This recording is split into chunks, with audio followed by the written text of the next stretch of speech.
Thank you. homeowner. Oh my God, it's Hey. crazy, isn't it? I don't even know what to think right now. It's weird studying the papers. I'm not gonna lie. I'm like, it's really happening. 23 years old, you just bought a house. This is all, I don't even know what to say, Mom. Like, it's been, you think about 5 years ago when I went to college, and I mean, none of this, I mean, it was all in the vision, but it didn't happen till now. So I just appreciate you and everything that you've done and just leading me in the right direction. No, seriously, thank you, Mom. Oh, your hard work, kiddo. This is you. Your hard work. You staying focused. It's not been Look where easy, you are. Mom. It's not been easy, but we're, You know? we're here. Just more to come, right? Just the start. We're doing what we're supposed to, right? I'm so excited for you. Yeah, thanks, Mom. Crazy. Big things happening, eh? Yeah, I mean, Crazy. better things though. The best is yet to come, right? The best Yeah. is yet to come. Aw. I love you, Mom. Thank you. Aw.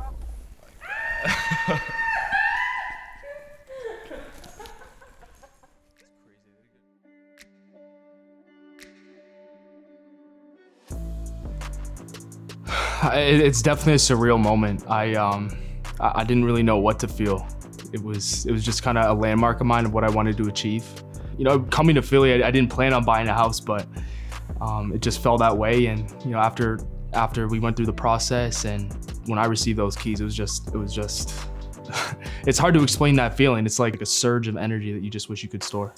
This is the family room. Yeah, some guest beds. Family room number 1 and number 2. We gotta get some curtains ASAP. I don't know, just to kind of think about the road and the map of where I came from. Grew up in Canada for 16 years. Had a single mom who kind of had to fight for means end for both my brother and I. My grandma really is a financial rock. But when we were around 16 years old, my mom was diagnosed with an autoimmune disease shortly after having my sister. And it did a toll on her. And it led her to not being able to work. And when you can't work, you can't provide. And that kind of put us in a tough position and forced us into a homeless shelter just because we weren't able to make means ends at the house that we were staying at. So we had a decision to make, my brother and I, and we decided to make that move down to Florida. And when we made that move, it just propelled us. It exposed us to things in life that we didn't know were attainable. And the rest is history. Then Illinois, NFL draft, and now here marking down my first home. So, you know, this is my first home. This is the first place that we're gonna share together, and it's special because it's just something that I wasn't able to grow up with, and now to kind of turn this chapter in my life and be able to do this for myself and have a place for my family to be. It's just a start. It's just a start. How do you feel? Oh.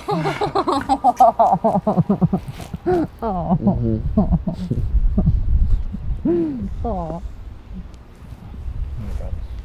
Seriously. Oh. Go see it, babe. We need some furniture.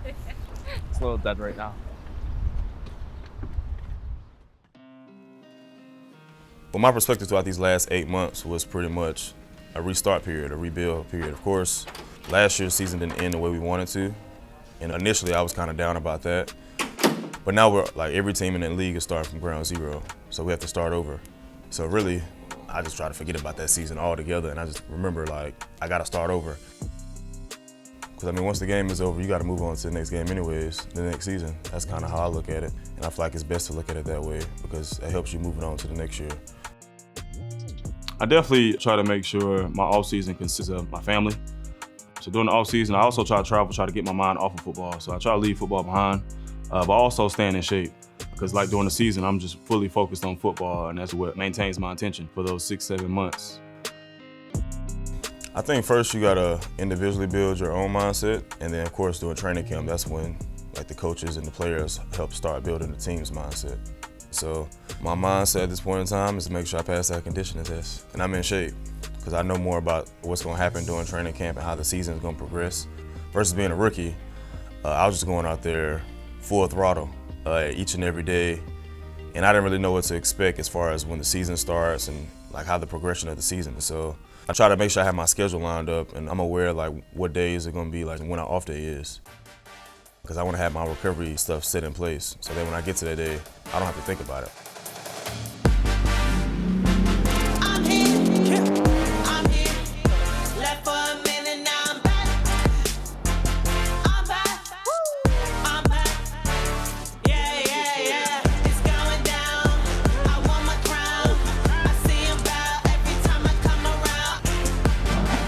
pumped. You know what I mean?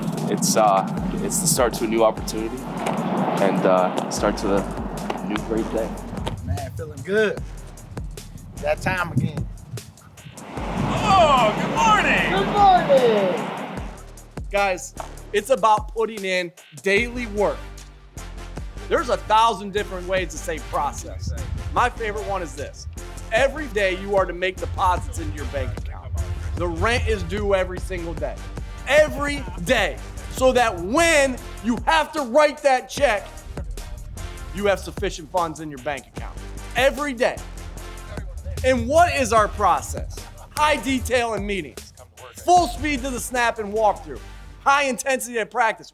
Practice has got to be harder than the game. It's got to be. And with the players that we got in this fucking room, it should be. Iron sharpens iron.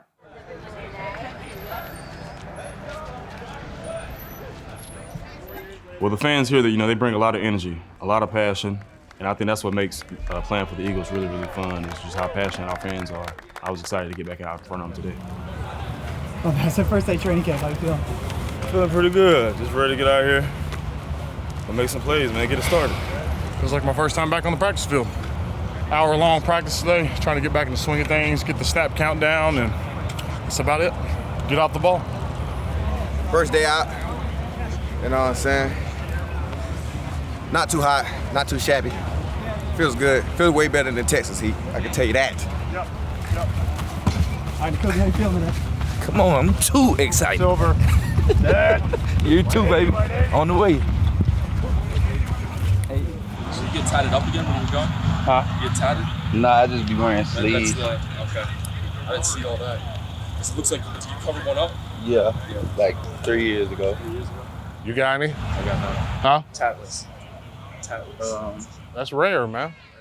Huh? You think about getting one? Not yet.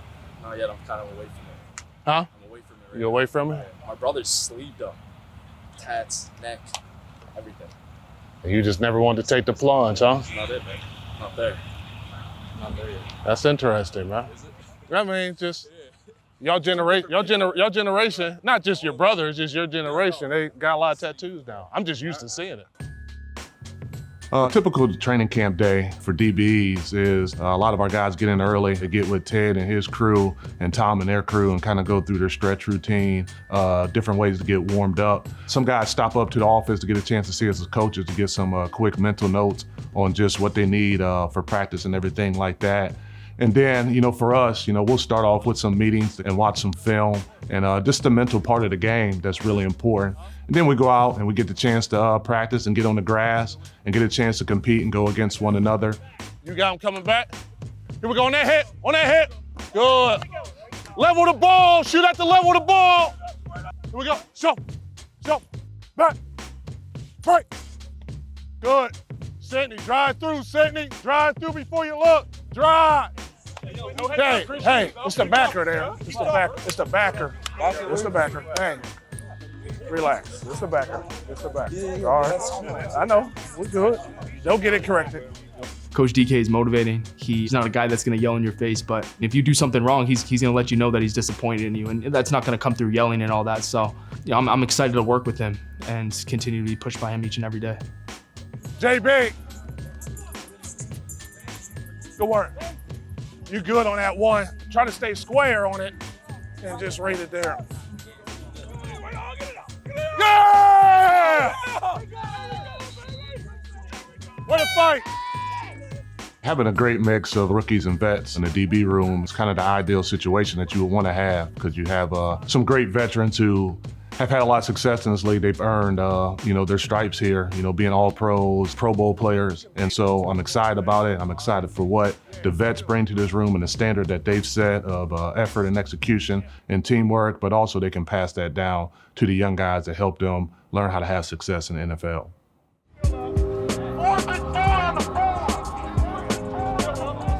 The first day was great. You had the fans out there.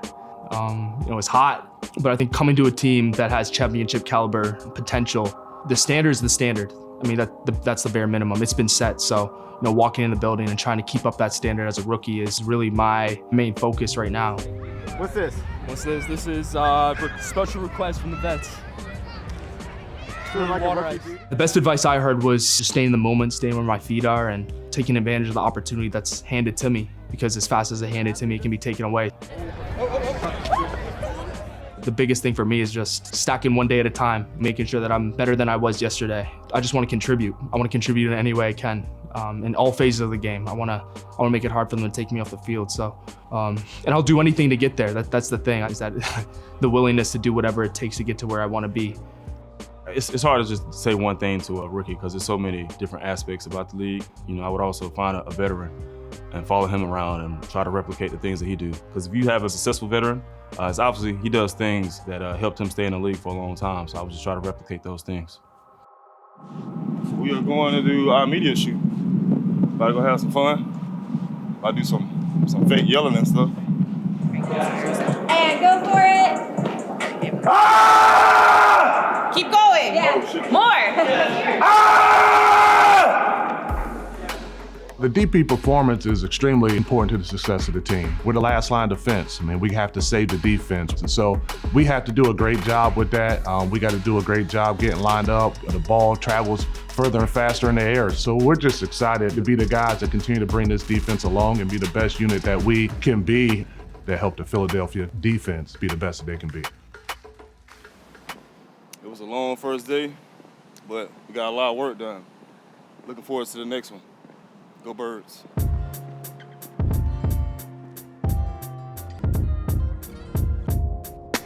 It's motivating, and it's cool having guys like Terrell Edmonds and Kayvon Wallace, and watching guys like Reed Blankenship, Darius Slay, and then obviously James Bradberry as well. Just special guys that have done a lot in this league, and they've been doing this for longer than me, so it's nothing but a blessing for myself to be surrounded by guys that know what the standard is and continue to push themselves each and every day to be great. We got some couches in the basement, a rug, but it's coming together. We got some TVs mounted in the basement, one up in the bedroom. It's gonna come together. I'm living out of the hotel right now, so I'll probably come by on one of the off days, and it's just gonna be a straight organizing day. I'll hang the shelves, I'll start to hang some stuff up, but it's crazy because I honestly, I say to everybody, I still don't feel deserving enough to be in this position, to play for the Eagles, to get drafted by the Eagles, to be in Philadelphia. So this is something I'm not gonna take for granted, and I'm gonna take advantage of every opportunity I have.